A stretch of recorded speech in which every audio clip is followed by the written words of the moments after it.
આજ તો સાંજે હતું રુદ્રનાથ ટ્રાવેલર્સનું ઓપનિંગ. જય મહાદેવ બધાને. મસ્ત તૈયાર થઈ ગયો અને નીકળી ગયો નાસ્તો કરવા. મસ્ત નાસ્તો કરીને આવી ગયો ઓફિસે.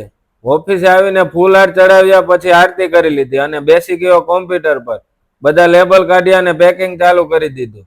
પછી બપોરે ફ્રેન્ડ સાથે મસ્ત જમી લીધું અને ઓફિસમાં જેમ તેમ બધું પડ્યું હતું તો બધું સરખું કરવા લાગ્યો. ફાઇનલી આખી ઓફિસ બરાબર કરી નાખી અને જગ્યા પણ ઘણી થઈ ગઈ. અને આજ જવાનું હતું રુદ્રનાથ ટ્રાવેલર્સ ના ઓપનિંગમાં, તો હું ને પિયુષ નીકળી ગયા કતારગામ વડલા પાર્કિંગે જવા. આ જો લક્ષ્મણનગર નું ટ્રાફિક. બધા વિચારે છે ક્યાંથી જવું એમ. આપણા ફ્રેન્ડ રુદ્રની જ બસ છે. પછી લક્ષ્મણનગર ના ટ્રાફિક ને વિંધીને માંડ પહોંચ્યા પાર્કિંગે. અને આ છે રુદ્રનાથ ટ્રાવેલર્સ. પેલા હાર ચડાવ્યા. બસની ડિઝાઇન ની વાત કરું તો મસ્ત એવી લાયન કિંગ ની ડિઝાઇન છે. અને અંદરની બાજુ જાય તો મસ્ત એવો લાઇટિંગ શો અને ઇન્ટિરિયર છે એવું, અને મસ્ત એવો કમ્ફર્ટેબલ સોફા છે.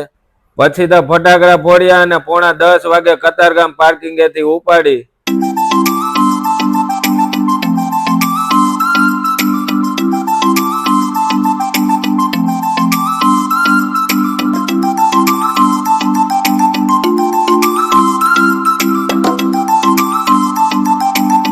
પછી નાના વરાછાને ઢાળે પૂજા કરી અને રુદ્રએ શિફર વધેરી માતાજીનું નામ લઈને નાના વરાછાને ઢાળેથી બસ નીકળી ગઈ.